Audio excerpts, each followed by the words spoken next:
बिस्मिल्लाहिर्रहमानिर्रहीम। अस्सलामु अलैकुम। सूरह अल-कहफ में मज़कूर अस्हाबे कहफ का कुत्ता अपने दोनों बाजुओं को फैलाए क्यों बैठा रहा।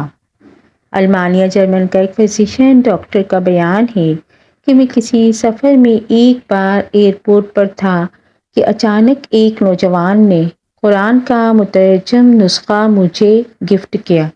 मैंने उसका दिल रखने के लिए थैंक्स करते हुए ले लिया कि इसके सामने से ओझल होने के बाद इसको फेंक दूंगा।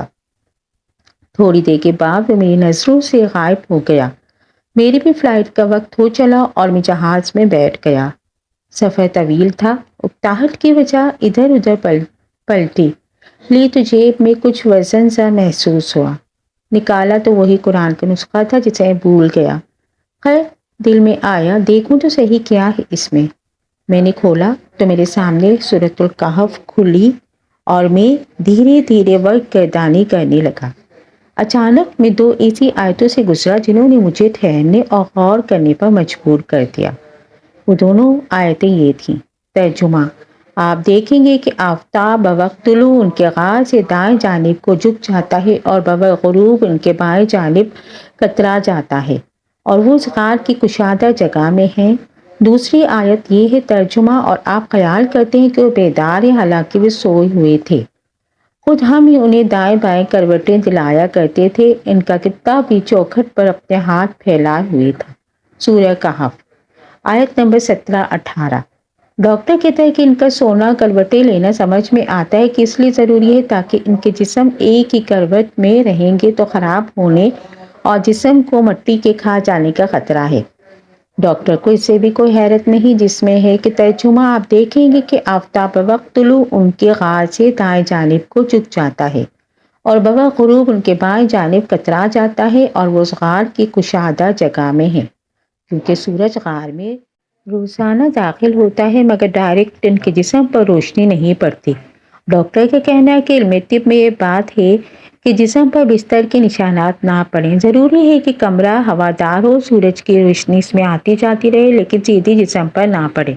फिर डॉक्टर दूसरी आयत के बारे में गौर व फिक्र के बाद कहता है कि करवट लेना भी ज़रूरी है इसलिए कि एक ही करवट पड़े रहने से जिस्म पर जख्म ना पड़ जाए और फिर इसमें बदबू फैल जाए और ज़मीन अपनी खुराक बना ले।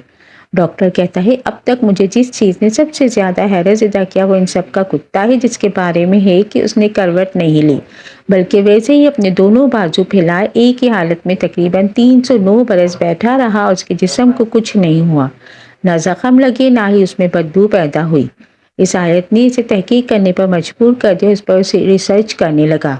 उसकी हैरत उस इंतहा न रही जब तहकीक से उसने पाया कि कुत्ते के जिस्म में चमड़े के नीचे एक हदूद होता है जो ऐसे किस्म का कोई मादा निकलता है जिससे कुत्ता अगर जिंदा है तो उसका चमड़ा खराब नहीं होता भले वो कितने बरस से क्यों ना बैठा रहा। इस वजह से इन सब का कुत्ता इन सब की तरह करवट नहीं ले रहा था। इस मौजूदाती आयत करीमा ने सलमानी डॉक्टर को इस्लाम लाने पर मजबूर कर दिया और वह मुसलमान हो गया। अल्हम्दुलिल्लाह। नाजरीन और कारीन, हमें इस इल्मानी डॉक्टर के इस्लाम कबूल करने पर हैरान है कि हम कितने लोग हैं जो कुरान इस तरह पढ़ते जिस तरह इस डॉक्टर ने पढ़ा, समझा, तहकीक किया और एक बेहतरीन नतीजे पर पहुंचा।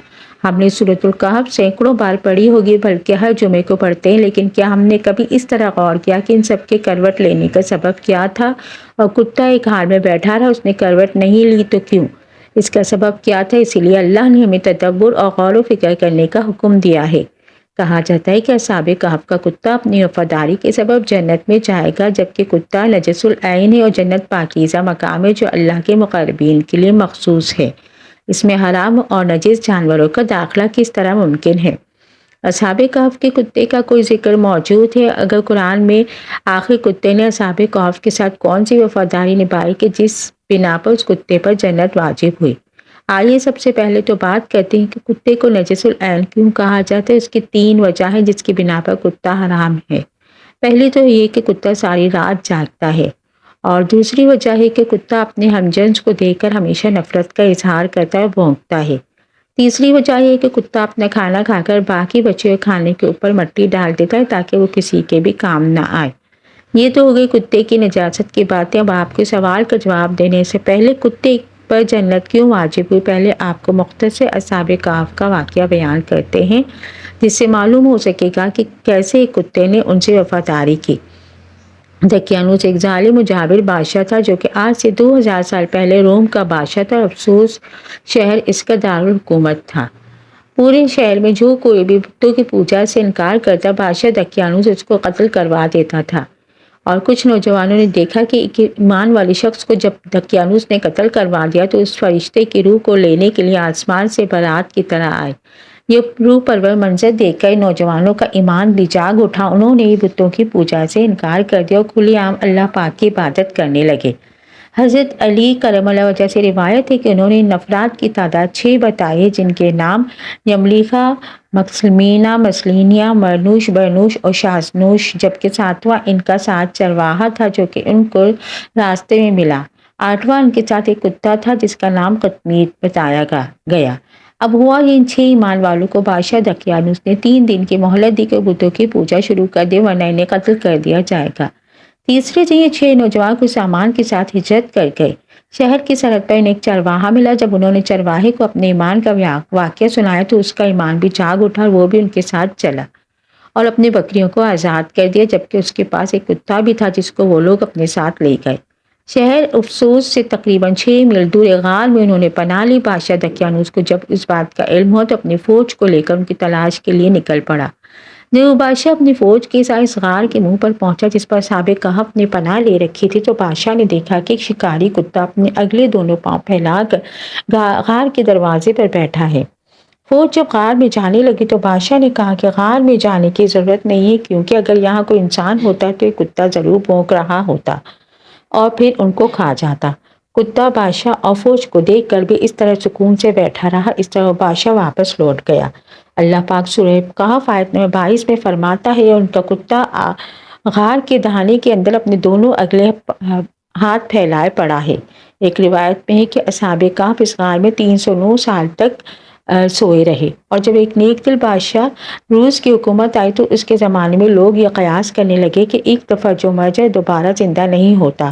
چنانچہ بادشاہ بیدروس نے اللہ پاک سے دعا فرمائی کہ کوئی ایسا معجزہ دکھا کہ میرے لوگ یہ مان جائیں کہ مرنے کے بعد اللہ دوبارہ زندہ کرے گا اور قیامت برپا ہوگی۔ اللہ نے بادشاہ کی دعا قبول کی اور ایک چرواہے نے اپنی بکریاں پالنے کے لیے اسی غار کو چنا جس میں اصحاب کہف تھے۔ اس چرواہے نے غار کے منہ پر بنی دیوار کو گرایا جس سے اصحاب کہف باہر آ گئے۔ اب بات صرف اتنی ہے کہ کتے کی ایک عادت بھونکنا ہے، لیکن اصحاب کہف کے کتے نے بس اپنی ایک عادت چھوڑی تو اللہ نے اس پر جنت واجب کر دی۔ اس کتے نے اپنی فطرت کو چھوڑا، یہیں پر حکم ہوا کہ اس کتے پر جنت واجب ہے۔ یہ تمام باتیں تفصیل سے بتانے کا مقصد یہ ہے کہ تمام باتیں جس سے کتا نجس العین ہے وہ تو آج ہم بھی پھیل چکی ہیں۔ ذرا غور کریں کہ آپ اور اس عادت کا، اس فطرت کا شکار نہیں ہیں۔ ساری رات اپنی بیجا مصروفیات میں جاگ کر طلوع آفتاب کے وقت سو جاتے ہیں۔ اپنے ہی بہن بھائیوں کو نفرت سے دیکھنا، ان کے لیے آسانیاں پیدا کرنے کے بجائے مشکلات پیدا کرنا میری اور آپ کی فطرت کا حصہ نہیں ہے۔ اپنی غذائی ضروریات پوری کرنے کے بعد کھانے کو فریج جیسی مشین میں فریز کر دینا اور بعد میں ضرورت نہ پڑنے پر ضائع کر دینا ہمارا روز کا معمول نہیں ہے۔ آپ اندازہ کریں کہ اگر ایک پلیت جانور اپنی ایک بری عادت کو کچھ دیر کے لیے ترک کرتا ہے تو اللہ پاک اس پر جنت واجب کر دیتا ہے، اور ہم تو پھر اشرف المخلوقات ہیں۔ آئیے آج یہ عہد کرتے کہ ہم تمام برے اعمال چھوڑ کر اللہ کی عبادت میں دل و جان سے مگن رہیں۔ اللہ پاک ہم کو صراط مستقیم پر ڈٹے رہنے کی توفیق عطا فرمائے، آمین۔